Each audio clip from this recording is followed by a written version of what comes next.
These are the 10 NBA teams that actually have a chance to win the championship. Kicking off the ranking at number 10, we have the Golden State Warriors. This list isn't just about ranking teams from 10 to 1, there's also 3 distinct tiers. The first tier, where the Warriors land, is what I call the doable long shots. These are teams that absolutely can win the championship, but the path is much tougher compared to those in the upper tiers. So why are the Warriors here? A huge reason is the addition of Jimmy Butler. His impact on both ends of the floor was exactly what this team was missing. He gives them a much needed downhill attacker, someone who can get to the free throw line, make smart decisions with the ball in hand, and most importantly, be a secondary shot creator, which is especially valuable when Steph Curry is not on the floor. At the time of making this video, the Warriors are off to a solid 4-1 start with Butler, and when you look at their core, there's real reason to believe in them. You've got Steph Curry, who climbed to the NBA mountaintop 4 separate times, alongside Jimmy Butler, who's come incredibly close as the number 1 option with far less help. That kind of experience and toughness makes them a threat no matter what. What also stands out about this team is their defensive identity. We've seen it time and time again. Defense wins championships. If the Warriors can just get enough offense out of Steph and Jimmy while leaning into their defensive strengths, they are going to be a team worth watching. Coming in at number 9, we have the Minnesota Timberwolves, who also fall in the doable long shots tier. They're coming off an impressive run to the Western Conference Finals, where they ultimately fell short against the Mavericks. In the offseason, they made a bold move, trading Karl Anthony Towns to the Knicks in exchange for Julius Randle. But so far, that trade hasn't exactly paid off. While the Wolves are still a quality team, I think it's clear that they would have been in a stronger position if they had have kept Towns. Defense remains this team's strength though, but the problem is on the other side of the ball. Their offensive struggles stem from poor floor spacing, particularly with Randle and Gobert sharing the front court. That lack of spacing makes things much tougher for Anthony Edwards, who now has far less room to operate. Even when the Wolves opted for a better 3-point shooter with Naz Reid when Randle was missing time with an injury, the results weren't all that encouraging. They did go on a 3-game winning streak, but they also lost 4 games in that stretch. There's no doubt Edwards is good enough to lead this team, but the real question is whether the supporting cast can step up when it really matters. Defensively, they check every box, as they've got the size, length, and versatility at every position. But if this team wants to make a serious run, their offense has to get better. Edwards can't be expected to carry the scoring load every given night, because if opposing teams start trapping or doubling Ant, the Wolves will need others to step up. Right now, I'm not convinced they have the firepower to be able to step up consistently, but with Anthony Edwards leading the way, the Timberwolves do have a chance. But as the tier suggests, it would be a long shot. At number 8, we have the Los Angeles Clippers, another team in the doable long shots tier. Coming into the season, the news that Kawhi Leonard was out indefinitely had many people writing this Clippers team off, expecting them to finish near the bottom of the Western Conference. But the Clippers have completely flipped that narrative. Instead of folding, they leaned into a scrappy defensive identity, and it's paid off in a big way. Losing Paul George for nothing felt like a terrible move in the offseason, but looking at how poorly he's played in Philadelphia, it's actually turned out to be an addition by subtraction. Meanwhile, Norman Powell has stepped up in a huge way in his absence, playing at an almost all-star level and averaging 24.2 points per game. James Harden has also been terrific, putting up 21.5 points, 5.8 rebounds, and 8.6 assists per night, making another all-star team, while proving to be the perfect floor general for the team. And then there's Ivica Zubac, who somehow still feels underrated, despite consistently delivering solid numbers, as he's averaging 15 points and 13 rebounds per game, giving the Clippers much-needed stability in the paint. Now with Kawhi back in the mix, plus the added depth they picked up in trades like Ben Simmons, Drew Eubanks, and Bogdan Bogdanovic, the Clippers suddenly have one of the deepest rosters in the NBA. And just like the Warriors, what I love about this team the most is their defensive mindset. That's the foundation of championship level basketball. With Kawhi returning and their defense locked in, the Clippers should have just enough offense to compete with anyone, and that's why they land at number 8. Coming in at number 7, we have the Memphis Grizzlies, who also kick off our next tier, the Fringe Contenders. These 4 teams are undoubtedly undoubtedly stronger than the previous tier, but each have lingering questions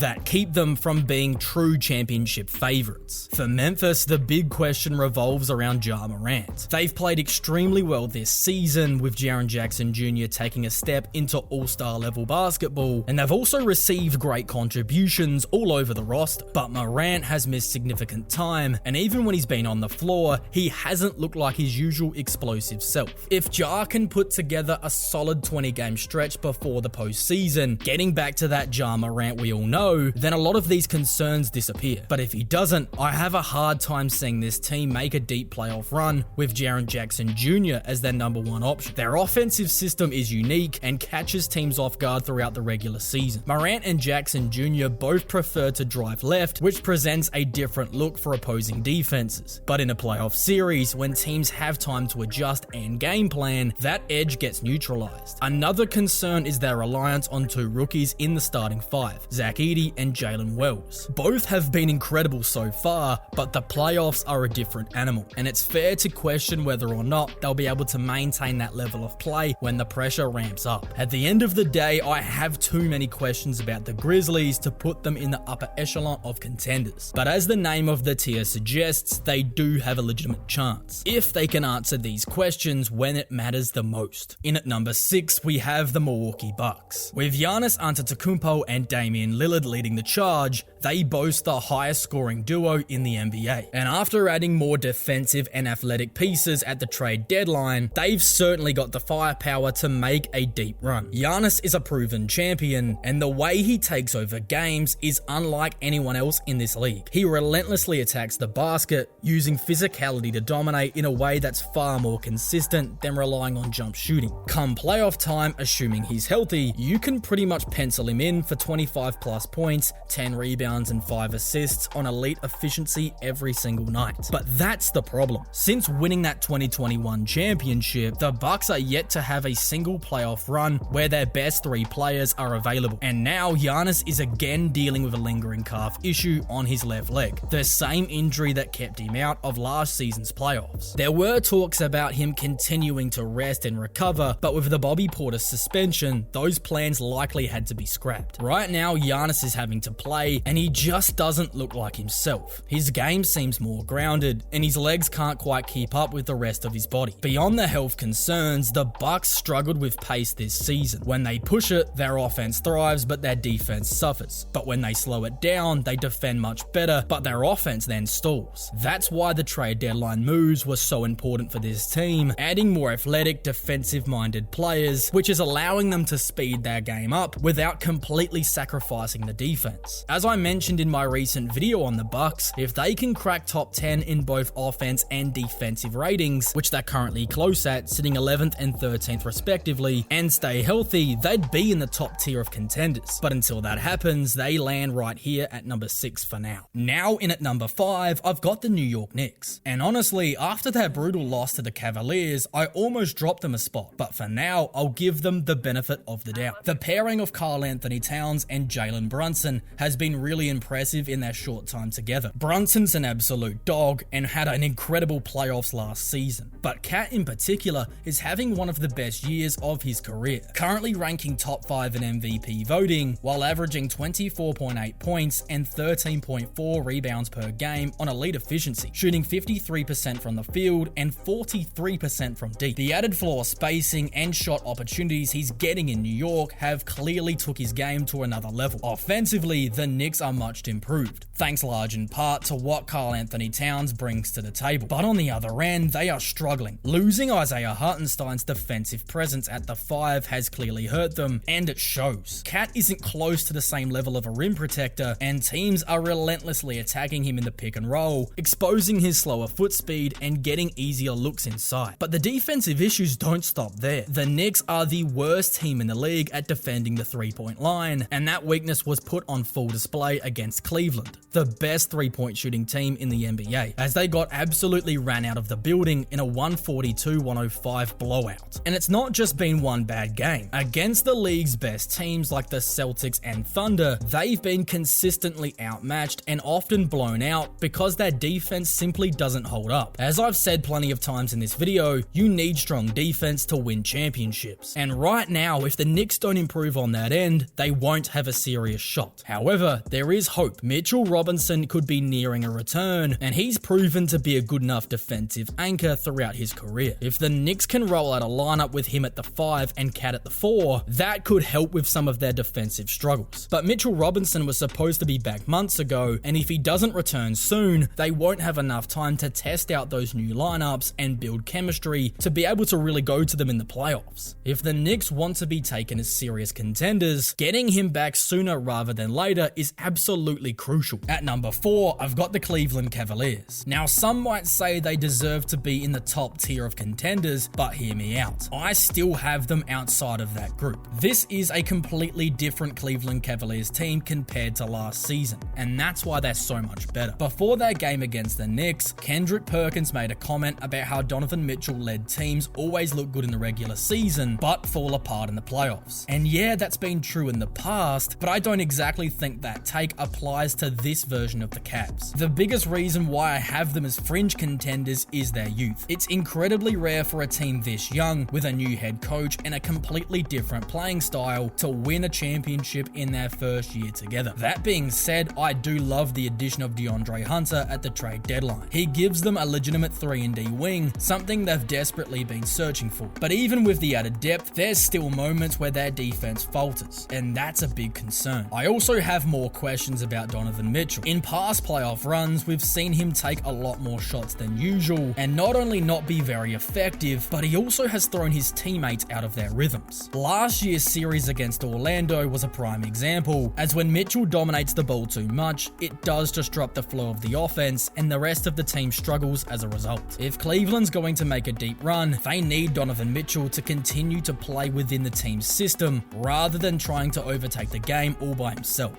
For me, Cleveland have to prove it to me. If they make the conference finals and push Boston to the limit, I'd be ready to put them in that true title contender category. But for now, I need to see them perform consistently when the lights are the brightest. Now we've entered the top 3 teams, what I call the title favorites, and we're kicking this group off at number 3 with the Denver Nuggets. I know this is a bit controversial, having them above the Cavs, but with the way Denver's been playing lately, riding a 9-game winning streak, winning their last 7 by double digits, plus the fact the core has already won a championship together, they check every box for me. Their offense is elite, and that's largely due to Nikola Jokic, who is once again playing at an MVP level. The man is averaging a triple-double with 29.7 points, 12.7 rebounds, and 10.2 assists per game. And he's also shooting over 50% from downtown. When you have a player like Nikola Jokic orchestrating the offense, your team is always going to be incredibly difficult to stop. But on top of that, Jamal Murray's been phenomenal, averaging 21 points per game, while guys like Michael Porter Jr., Christian Brown, Russell Westbrook, and Aaron Gordon all played their roles to perfection. But what really sets this Denver team apart is their ability to elevate the defense when it matters the most. Right now, they have the 19th rated defense, which isn't eye-catching by any means, but here's the thing. In their 2023 championship season, their regular season defense ranked just 15th, but once the playoffs hit, they flipped the switch, finishing with the 3rd best offensive rating in the postseason, holding teams to just 110.8 points per game. That's the formula. Elite offense plus playoff defense stepping up equals championship team. Denver still has the pieces to replicate that success, and if their defense tightens up again when it matters, we could very well be looking at a repeat of 2023. I think a lot of people are sleeping on the Nuggets, but I'm not one of them. They check every box, have an incredible offensive system, a proven ability to level up their defense in the playoffs, and they have the best player in the NBA. For me, the Nuggets are absolutely a legitimate title contender, and the 3rd most likely team to win it all this season. Now, in at number 2, I have the Oklahoma City Thunder, a team that's been absolutely incredible this season and is built on their all-time great defense. The Thunder's defense is historically disruptive, forcing more steals per game than any defense in the history of the NBA, generating 10.9 opposing turnovers per game. That relentless defensive pressure fuels their offense in transition, making them an absolute nightmare to play against. On the offensive side, SGA has been more than a superstar, as he's truly elevated his game to MVP MVP status, while being arguably the best isolation scorer in the NBA, something that's crucial come playoff time. The Thunder have also taken the steps needed to refine their half-court offense, and it's paid off. They now rank 5th in the NBA for offensive rating, scoring 118.3 points per game, and now when you pair that top 5 offense with the league's best defense, you get dominance. OKC currently boasts a plus 13 net rating, which is the second best in the history of the NBA, trailing only the 1996 Chicago Bulls by just 0.4 points. That's how good they've been. So why are they only second on this list and not first? Well, while their offense has improved, there's still one concern. Who steps up if SGA's having an off night or facing a defensive scheme designed to take him out of the game? Unlike some of the other top contenders, OKC does not have a clear-cut second option who can take over if needed. Chet Holmgren and Jalen Williams are incredibly talented, but they're still very young. And in the playoffs, teams will force them into tough situations to see if they can deliver. That's a lot to ask for in two guys so young. But that being said, this team is so elite defensively that even if the offense isn't perfect, I believe they're still legitimate contenders. If Chet or Jalen can rise to the moment and provide that secondary scoring punch, the Thunder could absolutely win it all this season. In at number 1, I've got the Boston Celtics, and for good reason. They're the defending champs. That alone gives them a huge edge because we've already seen them go the distance. Like the Thunder, the Celtics have a top 5 offense and defense, making them one of the most complete teams in the NBA. A major reason for their dominance this season has been their elite 3-point shooting. Their ability to fire away from deep at an incredibly high volume has allowed them to coast through the regular season while keeping their core guys fresh for a crucial advantage heading into the playoffs. But lately, they've also been starting to attack the basket more, which has made them even more scarier. I've talked about it before, but I believe Boston could be one of the best driving teams in the NBA if they committed to attacking the rim more often. They have the size, ball handling, and versatility at every position to do so effectively. And now they're starting to implement that more, making them nearly unstoppable. Typically, when we talk about a reigning champ's chances to defend their title, the conversation often includes concerns about a championship hangover, as teams often lose their edge after winning it all. But that has not been the case with the Celtics. If anything, they have more motivation this year compared to last. With Jason Tatum being benched in the Olympics and not winning Finals MVP, Jaylen Brown being left off Team USA entirely despite winning the Finals MVP, and many NBA fans and analysts labeling their run as easy, claiming they didn't face strong competition. Even though I understand where those critiques are coming from, and I do agree with them, all it's doing is making the Celtics even more motivated to prove themselves again. Personally, I'm extremely excited to see if the Celtics can replicate their dominance against fully healthy, battle-tested teams this time around. Personally, I believe they can, which is why I have them as the most likely team to hoist the Larry O'Brien trophy at the season's close. But one of the biggest reasons for this is the set of plays they go to in crunch time. These late game actions allow them to close games in an instant, making them incredibly difficult to stop when it matters the most. And if you want to hear more about that, I have a fully dedicated video to the Boston Celtics, and you can watch it here right now.